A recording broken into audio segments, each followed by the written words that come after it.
ನನ್ನ ಪ್ರೀತಿಯ ವೀಕ್ಷಕರೇ, ಬೆಳಗ್ಗೆ 5 ಗಂಟೆಗೆ ಎದ್ದು ರೆಡಿಯಾಗಿ ವಾಕಿಂಗ್ ಹೋಗ್ತಾ ಇದ್ದೀನಿ. ಮಳೆಗಾಲ ಆದ್ದರಿಂದ ಮಳೆ ಬರ್ತಾನೇ ಇತ್ತು. ಆದರೂ ಛತ್ರಿ ತೊಗೊಂಡು ಮನೆಯಿಂದ ಹೊರಟೆ. ಮಳೆಗಾಲ ಅಂದರೆ ಮಳೆ ಬರಲೇಬೇಕು ತಾನೇ. ಅಂಥ ಮಳೆಯಲ್ಲಿ ವಾಕ್ ಮಾಡೋದು ಒಂಥರ ಮಜಾನೇ ಇರುತ್ತೆ. ಆ ಮಜಾ ನೋಡಬೇಕಾದ್ರೆ ನೀವು ವಾಕ್ ಮಾಡಿ. ಹೋಗ್ತಾ ಇರುವಾಗ ಆಚೆ ಈಚೆ ಹೊಲದಲ್ಲಿ ಒಳ್ಳೆ ಬೆಳೆ ಬೆಳೆದು ನಿಂತಿತ್ತು. ಅದನ್ನು ನೋಡಿ ನನಗಂತೂ ತುಂಬ ಖುಷಿ ಆಯಿತು. ಇಂಥ ಸೌಂದರ್ಯ ನೋಡಿದ ನನಗೂ ಖುಷಿ, ಇಂಥ ಬೆಳೆ ಬೆಳೆದ ರೈತನಿಗೂ ಖುಷಿ. ನಾನು ಪ್ರತಿದಿನ ಬೆಳಗ್ಗೆ ವಾಕ್ ಮಾಡುವಾಗ ಇವರು ಕೂಡ ವಾಕ್ ಮಾಡ್ತಾ ಇರ್ತಾರೆ. ನೋಡ್ರಿ, ಇವ್ರು ಛತ್ರಿ ಇಲ್ದಂಗೆ ಮಳೆ ಬರ್ತಾ ಇದೆ, ಮಳೆಯಲ್ಲಿ ನೆನ್ಕೊಂಬರ್ತಾ ಇದ್ದಾರೆ ನೋಡ್ರಿ. ಇವರು ನಮ್ಮ ವಾಕ್ ಫ್ರೆಂಡು. ಹಾಯ್ ಹೇಳೋಣ, ಹಾಯ್ ಹೇಳಿ. ಮಳೆ ಹೆಂಗೈತಣ್ಣ ಹೇಳ್ರಿ.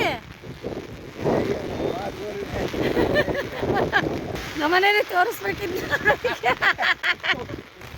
ಪಾಪ ಅವರು ಛತ್ರಿನೂ ತಂದಿರಲಿಲ್ಲ, ಹಾಗೆ ಬಂದುಬಿಟ್ಟಿದ್ರು. ನೋಡ್ರಿ, ಅಲ್ಲಿ ಮೂವರು ಬರ್ತಾ ಇದ್ದಾರೆ. ಅವ್ರನ್ನೂ ಪರಿಚಯ ಮಾಡಿಸ್ತೀನಿ ಬನ್ನಿ. ನಿಮ್ಮ ಮೂವರನ್ನ ನಾವು ಮನೇಲಿ ತೋರ್ಸೋಕ್ಕೆ ವಿಡಿಯೋ ಮಾಡ್ಕೊಂತಿದ್ದೀನಿ. ಅಷ್ಟು ತಿರುಗ್ರಿ ಒಂದ್ಸಲ ನೋಡೋಣ. ಇವ್ರು ಮೊದಲೇರು, ಇವ್ರು ಎರಡನೇರು, ಇವ್ರು ಮೂರನೇರು. ಸರಿ, ಬಾಯ್. ಹಾಗೆ ಮುಂದೆ ಬರ್ತಾ ಇರುವಾಗ ಒಂದು ಲಾರಿ ಪಾಸ್ ಆಗುತ್ತೆ. ಅಲ್ಲಿ ಇನ್ನೊಬ್ರು ವಾಕ್ ಮಾಡ್ತಾಯಿದ್ರು, ಅವ್ರನ್ನೂ ಮಾತಾಡ್ಸ್ಕೊಂಡು ಎಂತೆಂತ ವಾಕ್ ಮಾಡೋದಾಯ್ತು. ಈಗ ಸರ್ವಿಸ್ ರೋಡಿಂದ ಸಿಮೆಂಟಿನ ರೋಡಿಗೆ ಬರ್ತಾ ಇದ್ವಿ. ನಾನು ಬೆಳಗ್ಗೆ ವಾಕ್ ಮಾಡೋಕ್ಕೆ ಅಂತ ಹೊರಗೆ ಬಂದಾಗಿಂದ ಹಿಡಿದು ವಾಪಸ್ ಹೋಗಿ ಮನೆ ಮುಟ್ಟೋ ತನಕ ಮಳೆ ಬರ್ತಾನೇ ಇತ್ತು. ನೋಡಿ, ಛತ್ರಿಲಿ ಗೊತ್ತಾಗ್ತಾ ಇದೆ ಮಳೆ ಹನಿ ಹೆಂಗೆ ಬೀಳ್ತಾ ಇದೆ ಅಂತ. ಗಾಳಿ ಜೊತೆಗೆ ಮಳೆ ಬರ್ತಾ ಇದ್ದಿದ್ದರಿಂದ ಬಟ್ಟೆ ಎಲ್ಲ ನೆಂದೋಗ್ಬಿಟ್ಟಿತ್ತು. ನನ್ನ ಪ್ರೀತಿಯ ವೀಕ್ಷಕರೇ, ಹಾಗೆ ಯಾರು ಈ ವಿಡಿಯೋ ನೋಡ್ತಾ ಇದ್ದೀರೋ ನೀವೆಲ್ಲ ಆರೋಗ್ಯವಂತರಾಗಿರಬೇಕು ಅಂತಂದರೆ ತಪ್ಪದೆ ಬೆಳಗಿನ ವಾಕ್ ಮಾಡಿ.